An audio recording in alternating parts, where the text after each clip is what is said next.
Honda Motor is a well-known Japanese car, motorcycle, and power equipment manufacturer. In 2021, Honda became the world's largest motorcycle manufacturer and the fifth largest automobile manufacturer. This is the story of how a poor Japanese boy founded the multi-billion-dollar Honda Motors brand. The story begins in 1906 in the impoverished town of Komio, Shizuoka, at the base of Mount Fuji. There, Gihei Honda and his wife, Mika Honda, gave birth to their first child, Soichiro Honda. Soichiro's father was a rural blacksmith who also repaired bicycles as a side business, while his mother was skilled in weaving. One day, in his neighborhood, Soichiro heard a weird rumble that caught his attention. He pursued the sound till he came to a large piece of unusual four-wheeled gear. This vehicle was a Ford model, and Soichiro was mesmerized by what he had just seen. It was the first automobile he saw. He could not comprehend how it could move on its own, and without a second thought, he ran as fast as he could after it down the road. This event left a scar on his life that will forever alter his relationship with machines. He learned how to lubricate the blades of farm equipment and fix bicycles. Soichiro was captivated by all types of engines and motors, but he despised the thought of attending school. Lack of enthusiasm in school had a negative impact on his scores. Thus, he utilized some rubber he discovered to counterfeit his family's stamp on his report cards. He thought this would eliminate the requirement for his father to sign the paper and view his grades. Eventually, he was detected, and his father punished him by making him spend an entire day on his knees without eating.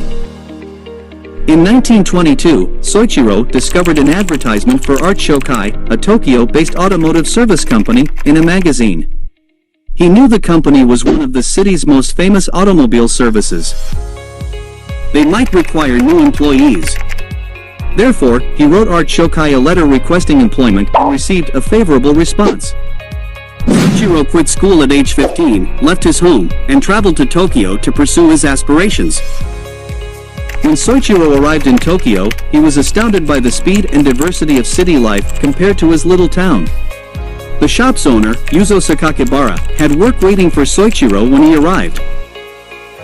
He was to provide care for the owner's baby. Soichiro was dismayed to discover this. During the following months, he did not earn any money. The only chore he was assigned was carrying a baby on his back. The only thing that kept him from returning home was the shame of failing and having to face his parents. As time passed, the automobile business owner could not keep up with the enormous demand, so he eventually recruited Soichiro to assist him. Even though Soichiro began his career performing basic duties, he rose through the ranks to become a trusted mechanic at the organization. His talent and commitment ultimately drew the notice of the owner, who decided to take Soichiro under his wing and teach him not only in technical repairs but also in the commercial side of the company. Although Sakakibara repaired bicycles and automobiles, vehicles were not as popular as today. In addition to being a luxury only the wealthy could afford, most automobiles available at the time were manufactured elsewhere. Due to his profession, Soichiro became familiar with various automobiles, including Lincoln's Mercedes, Daimler, and even various motorcycles brought into the workshop. Soichiro devoted his entire life to developing his knowledge and comprehension of his craft. Soichiro was also introduced to the world of motorsports through this company. At this time, motorsports rapidly gained popularity in Europe, the United States, and Japan. In 1923, Sakakibara began building racing automobiles with the assistance of his employees, notably Soichiro. Their first model was a Daimler constructed with a second-hand Daimler engine. Their second design was the Curtiss. The Curtiss was manufactured utilizing a second-hand engine from an American Curtiss biplane mounted on the chassis of an additional American automobile. Soichiro was drafted for military service in 1926 but failed the physical examinations because he was colorblind. Thus, he was exempt from military service and permitted to continue working at Art Shokai. In 1928, Yuzo Sakakibara intended to extend his business by opening an Art Shokai branch in Hamamatsu.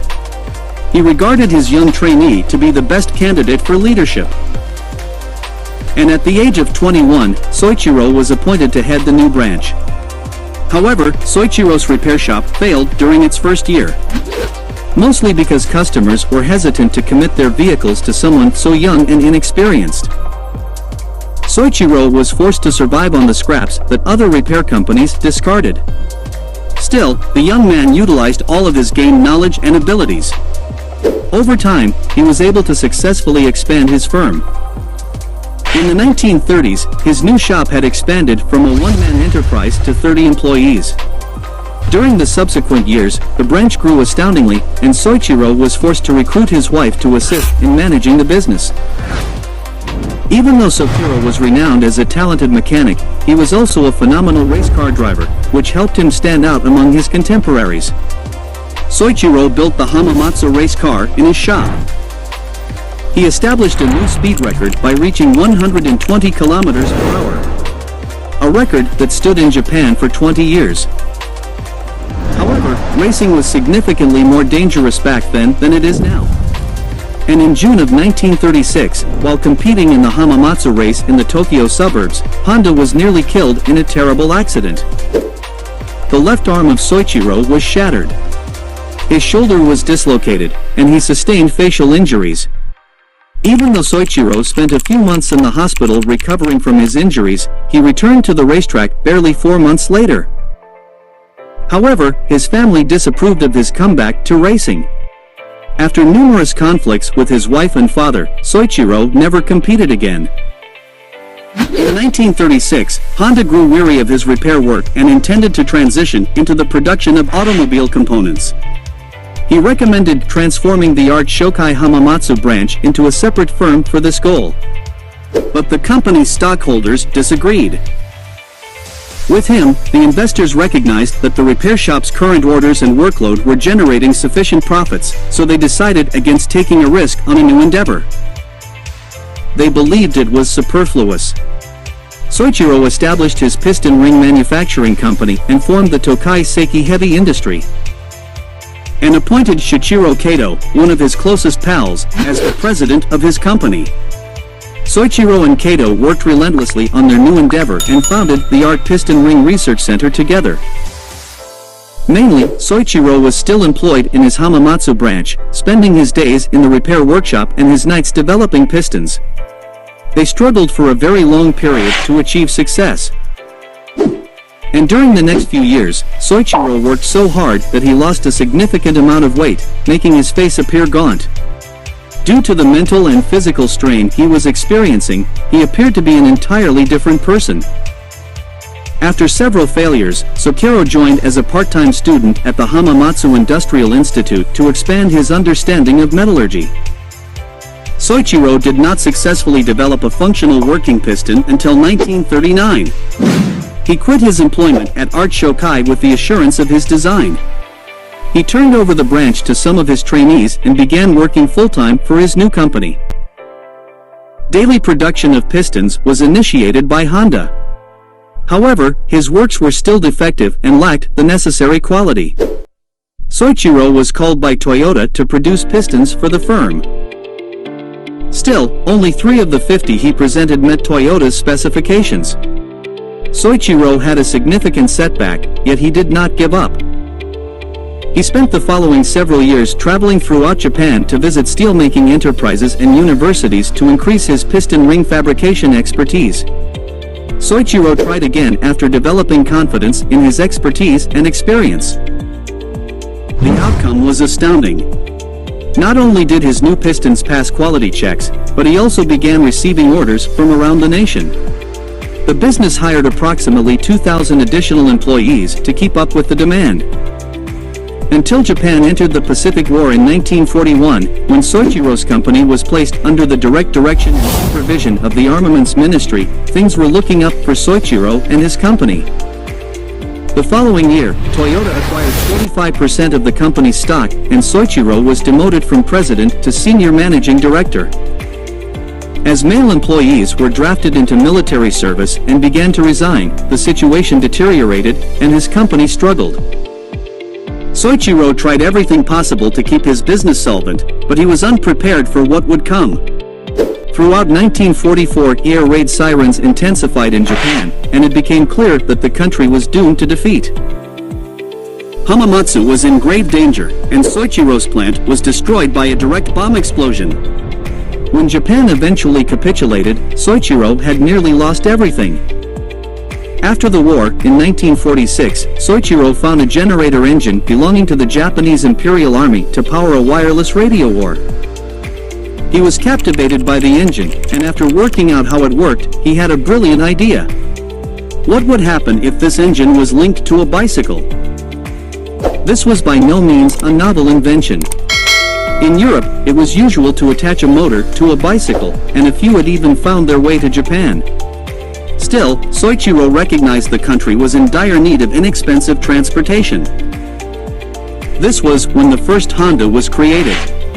Soichiro utilized his former warehouse to build the Honda Technical Research Institute in 1946 with the sole goal of determining how to manufacture motorcycles. There, he and a team of 12 men successfully assembled a motorcycle out of engines and spare components that he had discovered. The new bicycles were an instant hit, and orders began pouring in from all over the nation. Soon after that, Soichiro ran out of second-hand engines. Therefore, he decided to design and develop his own.